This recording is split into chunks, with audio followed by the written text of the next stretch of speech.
John Wood, what's up, man? What's going on, buddy? Not a lot. All right, man. You're out in Idaho? Yeah, right, I'm out in Idaho. Cool. First of all, let's talk about some of the big shots you got over there that I've been watching on TV that you got at Tough, Khalil and Corey. What do you think about that? Them having to fight each other right away. Three people on this last Ultimate Fighter, and it's the first time in history that's ever happened for the show, so that was really, really cool. Unfortunately, of course, they get matched up in their first fight and had to fight, so that kind of sucked, but... Yeah, Jamie hasn't got to fight yet, but she's definitely looks like she's going to be a good contender in that house. Yeah, all three of those guys and girl are killers, man. They're all very, very well-rounded, very, very proficient mixed martial artists, and they're game. Every one of them's game. As you can see, Khalil and Corey had to fight. There was no backing down. There was no, they weren't hold anything back. They go out there to do their job. And that's how we kind of try to do it at Syndicate with everybody is go out there, do your job, and do it right. How is it? What is it about Syndicate that's making it such a successful gym right now? Because, I mean, even when I was out there and now lately, all I see you guys doing when you're in the corner is winning. It's just a mentality. I've been doing this for a long time. I've had this gym for 13 years and gone through lots of trials and tribulations. And being in Vegas, as opposed to some other states and cities, there's a lot of competition out here. So I tried to do something a little bit different, build a real solid team from the ground up. Everybody, was flying out here. There was fighters coming from all over the world, training. They're already established fighters and going from gym to gym to gym. And, I kind of just closed the doors and decided that, I really wanted to focus on building something special here. So taking a lot of the young guys, the amateurs, and building an entire team from the ground up, from the floor up. And it took a little bit more time than obviously getting the big names and the people that are in the UFC already and that were overshadowing, so-and-so. But now it's paying off. All my homegrown kids from amateurs on up have all turned pro. They're all fighting in big organizations. And the mentality that we all have is just to go out there, like I said, and win. Fight to win fights and being smart and really breaking down the techniques that need to happen in a fight, an MMA-oriented fight, not focusing, on just boxing or this or that or jiu-jitsu. It's MMA. It's its own different thing, and that's one thing we do as a team and as a whole is focus on what's going to happen inside that cage. Every movement for a purpose, every exit, every entrance has its own purpose, and just getting everybody to rally around and support each other as a team, and it's really paying dividends for us and our gym. We're not doing anything different than we have been for the last few years. It's just all of it, we planted the seeds are growing, the seeds are sprouted, now they're going into full bloom, and we're doing, just doing great things. Nice. Let's narrow it down a little bit just to these two Idaho boys we just sent your way. How do they seem to be doing there at the gym? Well, I had Casey. Casey was out here years ago, and always great kid, athletic, hard worker, super hard worker. Always liked him.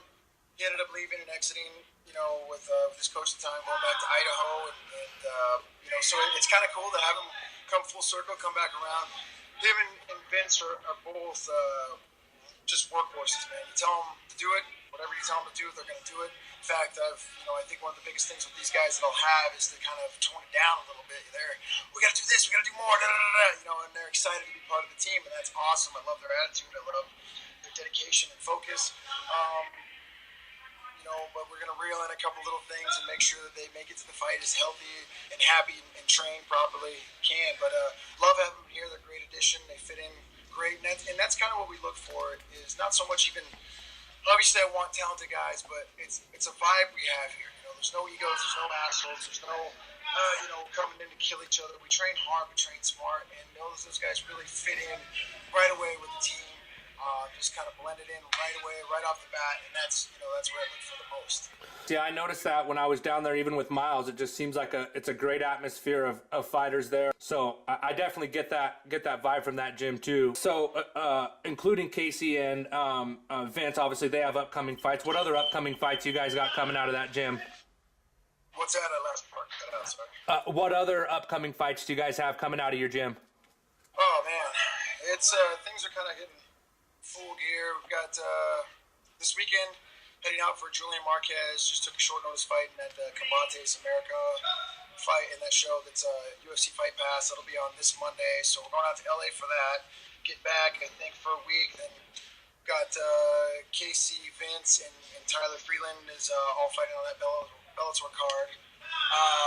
In June, I basically have a fight almost every weekend through July. July really kicks off. We've got Mike Pyle just announced the UFC on that fight weekend. Then, we'll see what happens with our Ultimate Fighter group. Might have some guys on that card, too. And then at the end of July, we have Alex Almeida, who's the 145 champ in the World Series. Will be defending his belt, rematching Lance Palmer again. And then just a ton of fights sprinkled in. We're looking at Roxanne Modafferi also. Modafferi, sorry, she'll kill me for that. Fairy like the fairy. She'll be fighting hopefully for a title in Invicta in July. Looks like we're working hard to get that title shot. Nothing's been announced yet, but a lot of these younger guys and just keep everybody busy. So it's jam-packed. I keep telling my wife, next week we'll get a little bit of a break, or July we'll have, after July we'll have a break, and then August fills out. It's crazy, but all good problems to have, man. Got a great group of young up-and-coming kids. I couldn't ask for anything more as a coach and as a team, so. I can't help but mention, since the last time I was down there, you had that little baby boy. That has got to be one of the cutest kids I've ever seen, man. Thank you. Yeah, he's that's just been a life changer, man. Having a kid, an awesome wife who's very supportive of what I do, and she takes care of me and my child a lot. And but yeah, he is the most awesome thing that has ever happened to me in my life. Having a kid is just a life-changing thing, and especially having a baby like him. The kid's always smiling, happy. He's just great baby, great life. I couldn't ask for anything more in my life right now than what's going on, except for maybe a shit ton more money. That'd be cool. But other than that, everything's great, man. And so it's just a good place to be in my life right now. Yeah, I wondered if you just caught him on all his good moments, or if the kid just never ever frowned. But I guess he just never ever frowns. Dude, he literally, people always tell us, me and my wife, that you're lucky we got one of those good babies. He never cries. He's always happy. If he does get fussy, it's because he's hungry or he shit his pants and we didn't change him yet, whatever. Right. But things like that, he's never. I mean, we go to dinner, we take him out. We've been taking him out since he was a newborn. 10 days old. Never cries in public. Just the happiest little guy. Other than him being a gigantic child, like he's huge. My wife is very tall, so he's tall. Doctor says he's on par to be 6'7" is what they're guesstimating, and this kid's eating me out of house and home right now. But other than that, man, it's awesome. Nice, yeah. I've got 2 little boys myself. I was pretty stoked about, but I found out Saturday I get to have a baby girl in October, so we'll see how that goes. Awesome. Congrats. Yeah. Hey, so it's a couple more things. You mentioned Mike Pyle.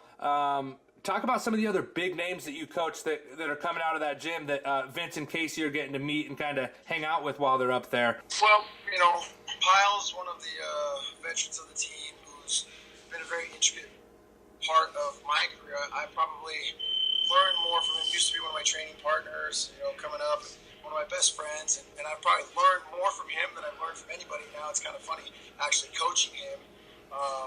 In the latter part of his career and stuff. So that's really, really cool. Getting a lot of these veterans to come back, Tom Lawler is another one who's actually a coach of our team. He's running wrestling practice behind me here, wrestling MMA. Super great guy. Another one of those guys just came to the gym and just fit right in, just fit the mold, and great personality, funny, or at least he thinks he's funny.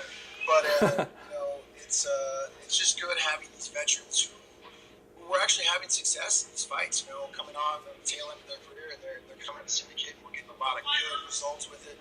Roxanne, another girl, came off of a 5-fight losing streak, even though she won some on the Ultimate Fighter, and turned her career around. Now she's on a 5-fight winning streak, I believe, and fighting for title. We got Mindy Megalesh, who's our head jiu-jitsu instructor here. Should be up for the World Series title. It's just really good. We got lots of guys sprinkled in between, but we have a great group of veteran fighters that are helping guide and mentor some of these younger guys and help out with coaching. ultimately, I can't do all this on my own, having 40, 50 fighters. So these guys help out a lot, and it's just been a real pleasure because I get to learn from them every day too. As a coach, I'm always trying to evolve my game and try to mold myself to the fighter and not the fighter to me, and figure out what they need. And being able to pull the knowledge from these guys that we have is it's awesome. It's an awesome experience. What's your guys' gym record? Is it 19-1 this year? I think we're 19-1 or 20-1 for Amy and Pro, yeah. So in that one, there's a very debatable one with Tom's fight. Corey Anderson, super close fight. I thought he pulled that out, but I'm also a little biased. But going back and watching the fight, I still would have given it to Tom. So that was a little hard one to swallow. But yeah, we're still good, man. Everything's going great. Last year, I think it was 56-13 overall, and things are going good. I don't think you were the only one who thought that he should have won that fight. Yeah, it's one of those things where I was just doing an interview yesterday about this judging. There's got to be some kind of change in judging. They say, okay, here's the criteria, but it doesn't really fall like that. I think there's got to be some kind of courses, classes. You have people that are old boxing judges, people that are, kickboxing judges, or people that have never even have any kind of fight background at all that are judging these fights based upon what they think is, I don't even know. So it's just, there's got to be some kind of criteria that's upheld in judging to make these things different, because the old saying, which I hate, it's the stupidest saying in the world, don't leave it to the judges. Well, it ain't that easy. Okay? You got two talented, two high-skilled level guys trying to fight for the same thing who know how to counter each other.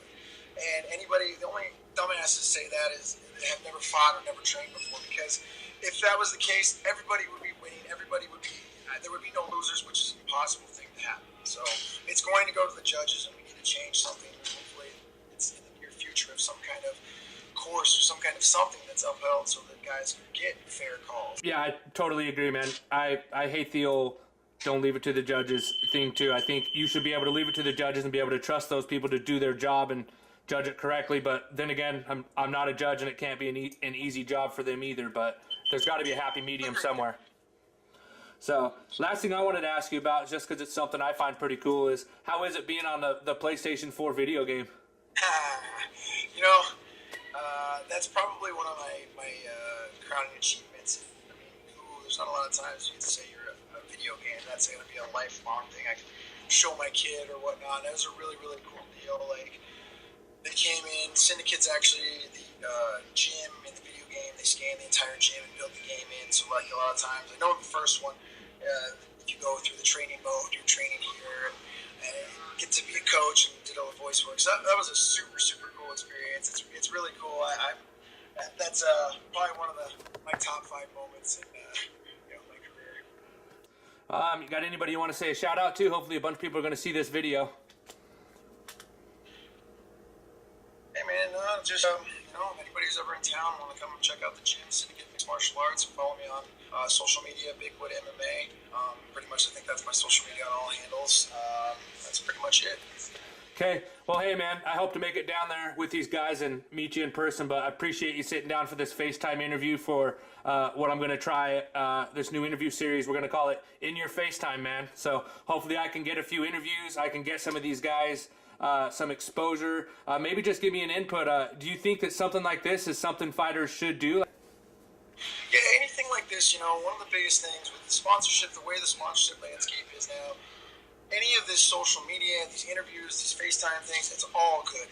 It's really about, we were just talking about this with Casey and the guys, getting yourself out there right now is almost bigger than being a great fighter at some points. Your social media following, your exposure to the outside, that's what people are, when it comes to sponsors and things like that, or even getting fights. Fighters are getting signed to Bellator and World Series undercards because they have followers, they can sell tickets. So all this stuff, I think, is a great great facet to part of the career.